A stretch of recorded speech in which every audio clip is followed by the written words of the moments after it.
All right, so it's been 3 days of being free of social media, and I'm already seeing results. I used to be on Twitter every day for a longer amount of time than I care to admit. And I used to be on Instagram. I've always kind of been on Facebook, but Twitter's been the main intake of social media. On Saturday this past week, though, I deactivated my Instagram and Twitter account, and today's Tuesday. And honestly, I'm already seeing results. Now, sleep for a dad of 3, it comes and goes, so I can't really, quantify, what the benefits of getting off social media has given me in sleep. But when I was an athlete in college, our coaches referenced a lot of various studies about screen time right before bed.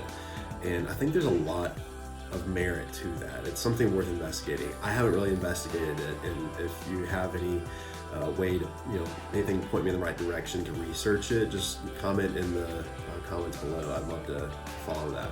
But I've also been more present with my kids, physically and emotionally.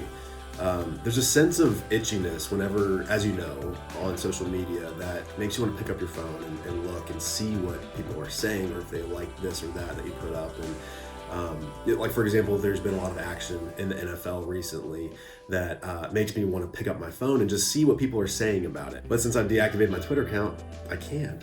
But when I take a step back, though, does it really matter that I know what other people are saying? I would argue no. At the end of the day, it really doesn't affect me.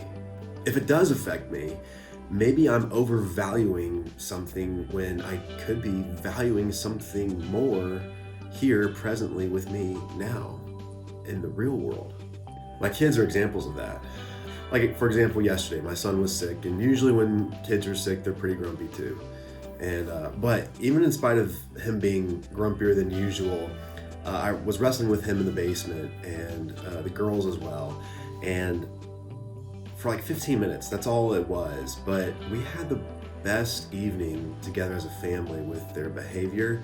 And when we were doing family worship in the evening, I was just praising them for their attitudes. When I've been on my phone with Twitter, I've been more prone to give excuses for not wrestling with them or playing with them.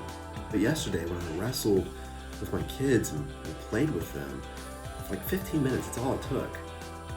Their whole demeanors were different than they had been previously, and they were kinder to each other. They were more prone to obey. They were happier. It's probably too simplistic to say, but if I had been on Twitter during that time, or had been emotionally drained by Twitter during that time, we wouldn't have had that great of an evening. Now, I'm not saying that getting off of Twitter or Instagram will make you have a perfect family or friends, life, but I am questioning this. Are you forsaking the real world for the virtual one? And if the virtual world is decreasing the quality of the real world, then why stick around with the virtual one? It's only been 3 days, and we've got a long way to go, but I am seeing results in my heart, in myself, and it's flowing out into my family around me. So I want you to think about this. Are you forsaking the real world for the virtual one? Maybe a good old social media detox is exactly what you need.